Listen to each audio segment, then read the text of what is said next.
Mr. Mayor, I call the Now, question. the secrecy. Your time is well past. The secrecy, I am a 1 page left.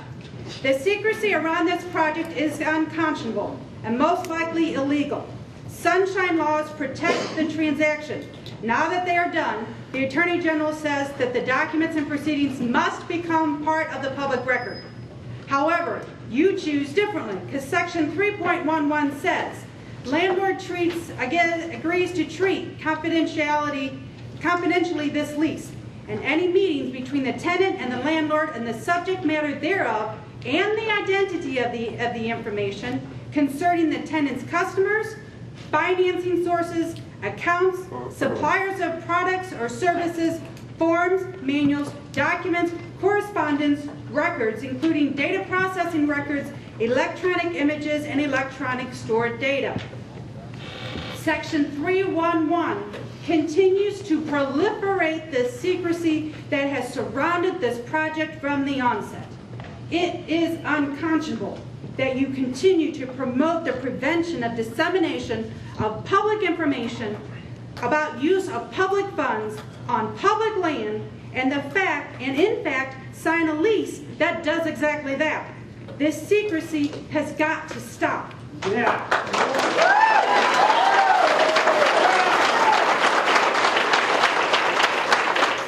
of secrecy, September 24th, 2007, we were told that you had no knowledge of any proposed purchase of the Bill Bradley Farm, also called Hugs Farm. Let me read that date for you again, September 24th, 2007. Now let me read a couple emails to you.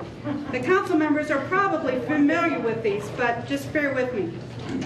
This is from Bob French to Mr. Kennedy, Wednesday, August 29th. That's almost a month earlier. Jim, I spoke with Mr. Van Cleve yesterday and told him I would forward an email to the price, the price for the sale of PPG and the number of acres that are considered floodplain. This information will be pertinent in the sale of the Hugs Farm site. I will need your response to these emails. I will need to divulge some information to him that may breach the confidentiality agreement. This information will expedite the sale. A second email. This email is from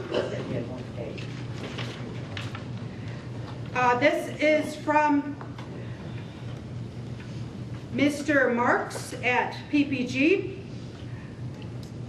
Sorry for the late reply. In essence of time, I'm going to skip down.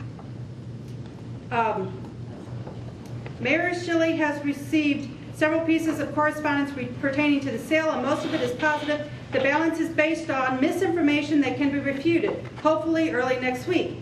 The meeting on the 5th will help alleviate most of the rumors that the people have stirred up. Our strategy is for the developer, parentheses, American born and raised, end parentheses, to reveal just enough to put the concerned citizen's mind at rest. It will be an informational meeting. I talked to him today. They have no intention of pulling out as long as it's still up to them. I misspoke. This is from Bob French to Mark Dix. And it was in reply to Mark Dix from PPG, his email. Dick Marks, I'm sorry. Email was it. Okay. On August 30th, Dick Marks said, can you give me some details on the meeting scheduled for Wednesday, September 5th? Is it a regularly scheduled meeting? If the buyer plans to be there, it doesn't sound like he will be pulling out. What can he say other than tell everyone what his plans are? If the public knows who he is, they really are going to grill him, right? Is it the contact from China? Question mark. Does he speak English well? Question mark. Mr. Mayor, is he going to release the confidentiality agreement? This is enough. Yeah. Are you ready?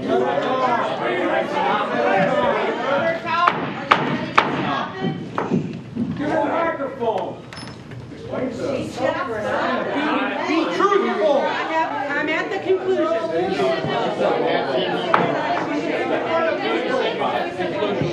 I'm sorry, that's it. Yeah, go ahead. What? Will you take a vote of the council members that are done listening? Yes. I'll entertain a motion if that's what it I'll make takes. a motion. Wait a minute, I'm sorry, I wasn't listening. Give me this thing out of here. I didn't hear what you said, Peggy. What did you I say? asked him if he wanted to take a poll of the council people that are finished or done listening to her speak.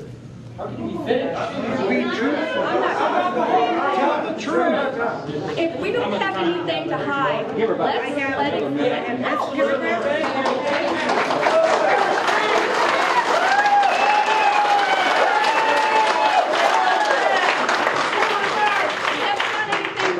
Let her talk. In conclusion, Wait a minute, you've got, there's a motion on the floor. Thank you. in conclusion, if the lease is allowed to be used as collateral and Wings defaults on the $300 million loan, Minmetals, the largest metal trader in China, would become Crystal City's tenant, own a barge port in the center of the United States, and own Pea Ridge Mine. Wings Enterprises, Upland Wings, and Mr. Kennedy are not financially solvent, as the total debt is over $303 million. Wings alone owes $300 million. $309,000. If someone can't pay the IRS, the assessor, the water bill, they shouldn't be considered financially solvent. By Mr. Kennedy not disclosing that the Crystal City lease agreement would immediately be part of the collateral benefiting the Minmetals Company, he intentionally violated the representations made. Now, the lease agreement with Wings Enterprises does not even break when you consider the legal, does not even break even when you consider the legal costs for the last 18 months that have been borne by taxpayers. The school system will immediately lose $20,000 in real estate tax revenue each year. If the plant is built in 5 years, they may see some revenue, but if they never produce pig iron, the city doesn't see any money for 100 years. Normal and necessary due diligence and planning has not been done. No plan or even basic information about water, sewer, transportation, etc. even exists. It is intentional gross negligence on the part of the City Council to continue this lease agreement without a comprehensive development plan and feasibility study. Each of you are automatically responsible for this negligence if you allow the PPG sale to close without looking at all the options, without a comprehensive development plan and feasibility study. We have, in several emails, you had said that the citizens of Crystal City are for this smelter. I would like to ask that the petitions be brought forward. We have a petition that includes 320 Crystal City resident signatures. This is well over the 130 needed based on the last mayoral election where only 521 people voted. That's 320 people. The petition says, I do not want an iron smelter or other heavy industrial development in my community. I feel that the Crystal City Council should have hired an independent firm to conduct a feasibility study on the use of the PPG site. Do not allow any planning or zoning changes that would harm the existing watershed, or make any changes or allow developments that would harm Platten Creek. Yeah.